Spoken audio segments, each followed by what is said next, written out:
네, 코로나19 신규 확진자 사실 그제 100명대를 다시 넘기면서 굉장히 좀 우려가 됐었는데 교수님 어제 하루 신규 확진자는 77명 줄어든 것 같긴 하지만 이 검사 건수가 연휴 첫날이라 줄어든 거를 감안해 보면 아주 많이 떨어진 것 같지는 않은데요.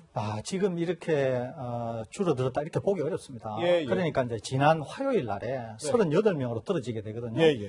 그때 이제 안정화됐냐. 그래서 제가 착시가 있을 수 있다 그랬습니다. 그렇죠. 언제나 중요한 것은 수, 목, 금, 토라 그랬는데 네. 38명 나왔다가 다음날 수요일에 113명으로 바로 거의 3배 가까이나 뛰어오르게 됩니다. 예. 그런데 이제 오늘 77명이 나오지 않았습니까? 이것은 평일날에 검사 숫자가 보통 10,000명에서 12,000명 사이를 오갑니다. 네. 그러는데 이 지금 77명 나온 이 검사 건수가 거의 한 5,000건 부근이니까 평일에 거의 반 정도밖에 안 된다는 거죠. 그러니까 이걸 가지고 줄어들었다 이렇게 보기는 여전히 어렵고 여전히 지금 검사 건수는 휴일날이기 때문에 계속 평일보다는 적을 것으로 생각이 됩니다. 네. 그래서 이걸 가지고 평가하기는 이럴 것 같고 아마 휴일이 지나고 나서 다음 주 본격적으로 평일날의 검사 숫자를 회복해야 그때의 경향을 봐야 어떻게 되나 하는 것을 평가할 수 있을 것으로 그렇게 생각합니다. 네. 의료기관과 또 노인 요양시설 등에서 이제 발생하는 집단 감염이 굉장히 우려가 큰데요, 교수님. 특히 서울 도봉구에 있는 다나병원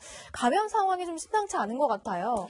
예, 그렇습니다. 우선 여기 다나병원인 경우에는 네. 이제 고령자분들이 아무래도 많으실 수 있고 또 정신과 전문 병원이기 때문에 오랫동안 이제 입원하신 분들이 많아서 감염이 될 경우에는 상당히 위중증으로 빠질 가능성이 많습니다. 네. 그런데 여기에서 지금 당장 28분의 이제 환자가 발생했고, 네. 거기에다가 지금 코홀트 격리 중입니다, 이게. 그러니까 네. 추가로 환자가 더 나올 수 있는 상황일 뿐만 아니라 위중증으로 빠질 가능성이 있기 때문에 그런 점에서 여전히 굉장히 위험한 이제 시설에 상당히 많은 확진자가 나왔다, 이렇게 볼 수 있는 것이거든요. 네. 예. 동시에 이런 상황은 다른 유사한 병원에서도 이런 일들이 일어날 수 있기 때문에 그런 점에서 본다고 하면은 지금 여전히 이런 데에 대한 관리를 상당히 철저히 해야 된다. 그렇게 볼 수 있겠습니다. 그렇군요. 예.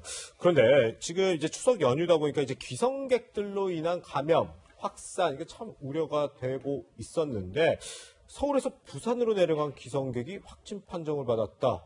이런 소식도 있다면서요? 예, 그렇습니다. 이제 제가 저번에도 말씀드렸는데 이제 크게 세 가지 이동 경로가 있을 수 있습니다. 네. 하나는 이제 수도권 또는 도시에서 시골로. 그러니까 지금은 이제 수도권에서 부산인 거죠. 이렇게 확진이 된 겁니다. 다른 하나는 이제 시골 쪽에서 수도권으로 올 수도 있고 수도권 내에서도 이제 이동이 있을 수 있습니다. 예. 지금 이제 확인이 된 것은 수도권에 계신 분이 부산을 방문했다가 이분은 이제 정상이 있었는데 방문한 것으로 되어 있습니다. 그러니까 이런 사례가 한 사례에서 나왔기 때문에 다른 사례도 얼마든지 있을 수 있다는 거죠. 그렇기 때문에 지금 수도권에서의 확진자 수가 많고 수도권에 비교적 지금 감염이 머물러 있다고 볼 수 있는데 이것이 지금 추석을 통해서 전국화되는 거 아니냐 이런 우려가 여전히 있는 것이거든요. 예. 그 하나의 사례가 지금 확인이 됐다고 하는 점에서 우려를 증폭시키고 있다 이렇게 볼 수 있겠습니다. 네, 코로나19 정말 종식되기까지 개개인이 방역식을 잘 지키는 것뿐만 아니라 정부 차원의 대책, 방역 대책 또한 잘 조화를 이뤄야 될 텐데요.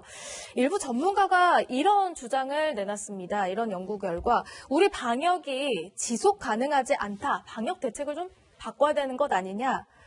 바꿔야 될 시점이다. 이렇게 이야기가 나왔거든요. 여기에 대해서는 좀 어떻게 보세요? 이게 오명돈 서울대 감염내과 교수님이 말씀하신 내용이거든요. 저는 이 발언에 굉장히 문제가 있다 이런 생각을 문제가 하고 있습니다. 있는 우선은 발언. 예. 이 오명돈 이 교수님이 중앙임상위원회라고 하는 정부 측 위원회로서 자연인으로서 한 발언이다라고만 생각하기가 좀 곤란합니다. 예. 그러니까 이제 잘못 오해의 소지가 있다고 하는 점에서 발언에 문제가 있다 이런 생각을 갖고 있고요. 두 번째, 발언 자체에도 문제가 있다 이 생각을 갖고 있습니다. 예. 왜 그러냐 하면은 제가 이분이 인터뷰한 기사를 다 읽어봤는데요. 그것은 이제 독감하고 비교도 하고 있고 우리가 이제 지속 가능한 방역이 되기 위해서는 어떻게 해야 된다고 하는 조언, 고언도 하고 그러셨는데 내용은 이겁니다. 기본적으로 말씀하신 그대로 이대로 계속 지속하기는 어렵기 때문에 지금의 상황을 어떻게든지 바이러스와 공존해야 된다는 거거든요. 그런데 전제 조건이 있어요. 그게 되려고 하면은 아주 효과가 뛰어난 치료제가 있거나 예. 또는 백신이 있는 상황에서 이분이 이런 말씀을 하셨으면 상당히 설득력이 있어요.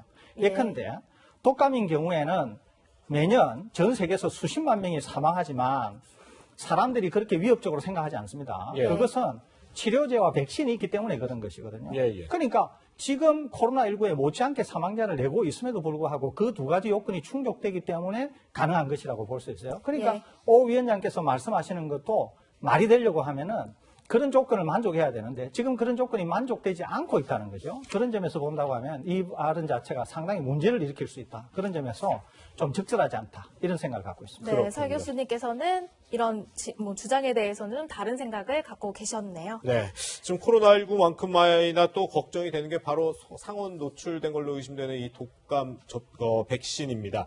그런데 지금 이 상온 노출 독감 백신을 접종받은 사람 1,300명을 넘겼습니다. 지금까지 확인된 게 1,362명인데 변호사님, 지금까지 좀 우리 방역 당국이 이 코로나19 방역을 좀 잘 해왔다 이런 평가를 많이 받았는데 이 독감 문제로 지금 상당히 신뢰가 또 흔들리는 상황이 와버린 것 같아요. 그래서 이제 코로나 방역 그럼대로 잘하다가 이 독감 백신 유통 과정에서 그냥 잘못된 허점이 드러나가지고 그러게요. 이제까지 예. 잘한 게 지금 좀 그 장점이 희석되는 그렇게 돼버렸어요. 네네. 근데 이제 이게 예전에는 정부 유통 물량에만 이런 문제가 있다, 뭐 이렇게 얘기가 나오지 않았습니까? 그런데 이제 정부 유통 물량은 공짜 무료 백신이고, 이제 민간 병원 가가지고 본인 돈 내고 맞는 백신들이 있어요.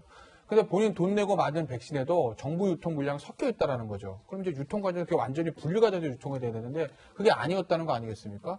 그러니까 이게 이제 관리체가 완전히 허점이 나온 거 아니냐는 얘기도 나오고, 그 뭐 신성 유통인가요? 이 정부 유통 물량 그 백신 유통했던 일부 언론 보도 보면 거기서 정부 측으로부터 어떻게 이거를 관리하고 해야 되는지에 대한 정확한 지침을 듣지 못했다라는 아마 기사도 있었습니다. 그래서 지금 사실은 작년이나 재작년 이럴 때에 비해서 올해 이제 그 독감 백신에 대한 어떤 그 수요라든지 그런 것들이 확 증폭되지 않았습니까? 예. 그래서 아마 그 수요에 맞춰서 정부 무료 백신 풀다가 지금 정부 측에서 좀 생각하지 못했던 곳에서 문제가 좀 계속 발생하고 있는 것 아닌가 하는 좀 우려 깊은 시각들이 좀 있죠. 네. 네, 지금 발언- 김태현 변호사님이 신성 유통이라고 했는데 정확한 명칭은 신성 약품입니다. 이 점 좀 정정드리겠습니다.